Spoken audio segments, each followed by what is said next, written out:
Together, growing in faith, changing communities. Jesu Kristo. Tazamani kunezinto ezimbalwa engifisa ukuyibheka. Eyokuqala, kwathi uJesu esezelwe kwafika izazi zivela entshonalanga, empumalanga. Umbuzo ezifika nawo zithi uphilo ozelweyo oyinkosi yamaJuda na. Yona nto yokuqala efisa ukuyibuka. Labantu abasuka kude beyofuna ukubona lona ozelwe oyinkosi yamaJuda ebesekuvuka izinto ezimbili empilweni yakhe. Eyokuqala, ukubaluleka kokufuna ulwazi, ukubaluleka lokufuna iqiniso, ukubaluleka kokufuna izisombululo. Ngibuka nabantu abasendleleni abazimisele ngokuthi siyafuna ukufinyelela ekuboneni, siyafisa ukufinyelela ekwazini, siyafisa ukufinyelela ekubeni ngcono kwezinto. And so umbuzo efisa siyibuze wona, uzibuze nami ngizibuze ukuthi kulo nyaka ngiphokophelephi, kulo nyaka ngifuna ukuyaphi, kulo nyaka ngifisa uNkulunkulu angivezeleni, kulo nyaka ngifisa uNkulunkulu angilungiseleni empilweni yami. Point number 2, ngibuka labantu kade behleli besukuma bethatha isinqumo sokuyobheka into ezobasiza.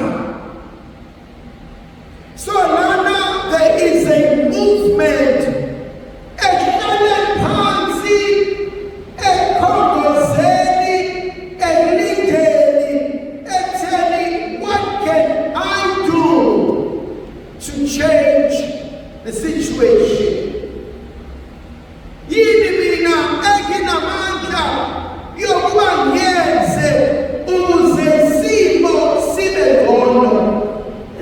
Yini mina enginamandla yokuba ngiguqule ukuze isimo sibe ngcono? So ngibuka abantu who are on a journey, ngibuka abantu abaphokophelayo. Point number 3, ezinabantu bephokophela kunezinto ezizobavimba. There are things that will hinder their growth. Kunabantu abazolwisana necebo likaNkulunkulu. Kunabantu abazovimba inqubekela phambili empilweni yakho. Kunabantu abangeke bakholelwe wena. It's a reality esiphila ngayo.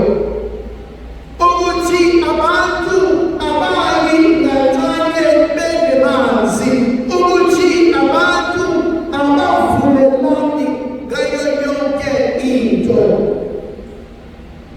Lokhu sikubona uma befika endlini kaHerodi. uHerodi uzenza umuntu ohambisana nabo, uzenza umuntu ozwe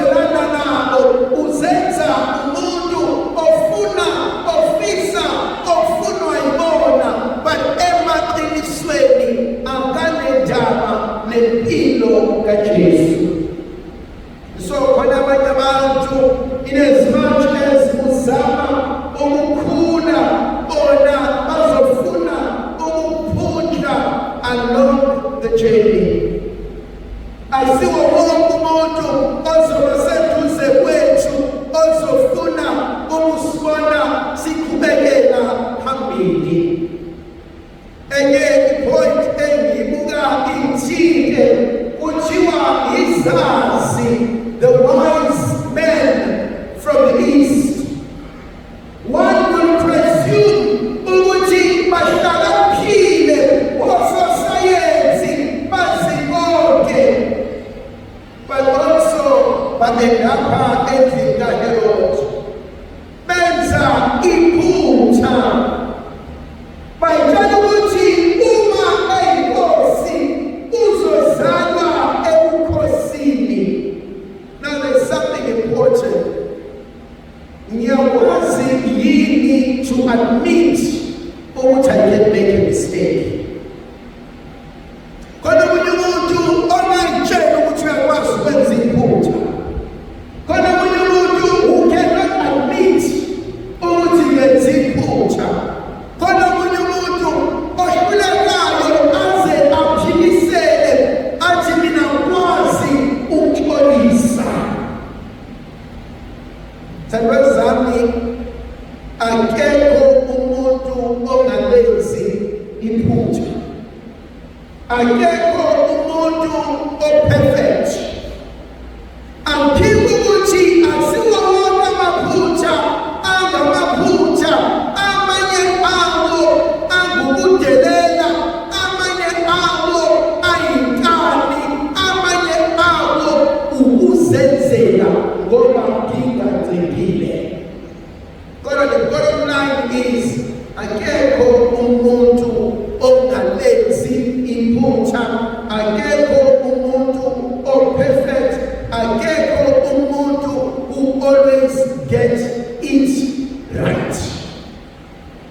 Yangithinta leyo ndaba thiwa knowledge ukuthi kungenzeka ngisephutheni, kungenzeka ngibe wrong. When abanye abantu they can never think bona basephutheni. Yes, lona ngabasephutheni, yes, lona ngabasephutheni, but mina angikwazi ukulenza lelo phutha. Enye ipoint ebuka inthinta uma lezi insizwa ziyofuna uJesu. Iyodwa into ebakhobisayo la uJesu ekhona, kunenkanyezi abayilandelayo, kunenkanyezi ekhanya esibhakabhakeni ebayisa eqinisweni. My point lana ithi, who is the guiding angel in your life? Ubani lona osizayo, ubani lona ohamba nawe, ubani lona osekelayo, ubani lona okwazi ukukhuza, ubani lona okwazi ukumlalela. Sithi isiZulu indlela ibuzwa kwabaphambili. Empilweni yakho ubani umuntu who is your coach? Ubani umuntu who is your mentor?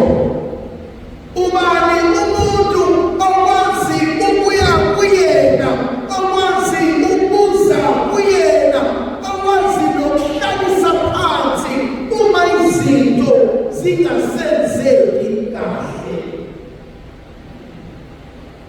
Part of our formation as Father, uma sesizodotshwa kune-program esidlula kuyona for 6 months, siyibiza nge-internship. Lapho usuke uno-supervisor, when ufika with all the knowledge, with all the theories, yena ufika ne-knowledge kanye ne-experience.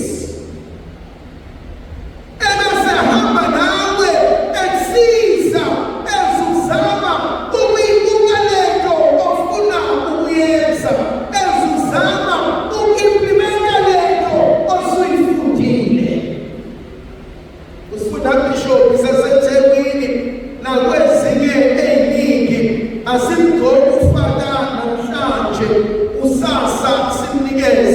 iperish ngoba lowo muntu siyambulala. But rather simisa umuntu sithi akube ne-program esizoyenza ukumsiza nomfowethu afunde ukuthi izinto zenzeka kanjani, at least for a year, if not two. Kubaluleka ohamba nawe. Into efisa ukuba sibuke sisuggeste ezisiqala lonyaka ka-2025. Thola umuntu omhloniphayo, thola umuntu that you look up to, thola umuntu ongakwazi ukukhuluma naye umcele ngicela uhambe nami ingxenye yalonyaka ezizama ukulungisa X, Y, and Z empilweni yami. We all need coach, mentor, companion. Siyabadinga abantu abazosiza, siyabadinga abantu esibasesiqakekile sikwazi ukubuyela kubona lokhu sizokwenza kanjani. Usulami lokugcina uthi uHerodi esethe kwizazi hambani nimfune mase nimtholile nimlethe mina noma nilethizwi ihambe yokhuleka. Lithizwi likaNkulunkulu wafika ingelosi yabatshela bangabuyeli emuva uHerodi kodwa abahambe ngenye indlela. There are two things engifisa ukuzisho. Eyokuqala, isizwe siyaguba siswele ulwazi. Abantu abaningi balinyazwa ukuba nenkani. It's my way or no way. Ngizokwenza ngendlela ya, even though uyabona usephutheni. Nelibone umuntu ovame ukudla athi imoto iyakwazi ekhaya. Neyazileyo ntakithi. Athi beyisedlile, athi bebeva kwesitering. Imoto iyakwazi ekhaya. Uyophuma akakwazi shukuma kodwa uzoyidrayiva le moto ngenkani yakhe azafike ekhaya ngobusa kaNkulunkulu abulala abantu endleleni ngenkani yakhe.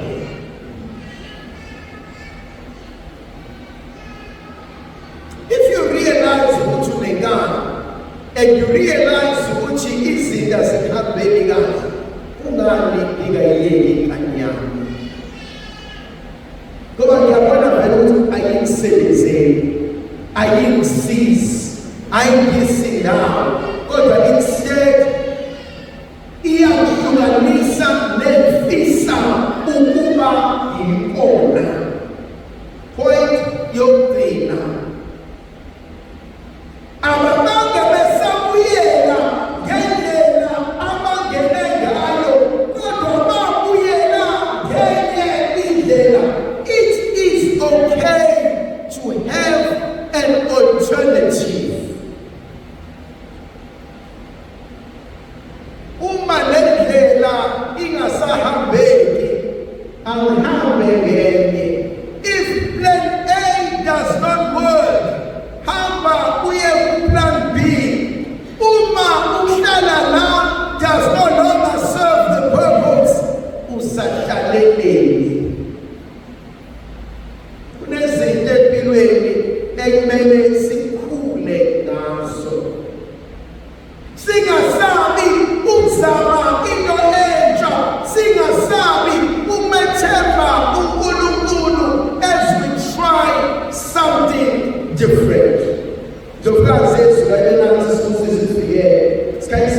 amandla ukuza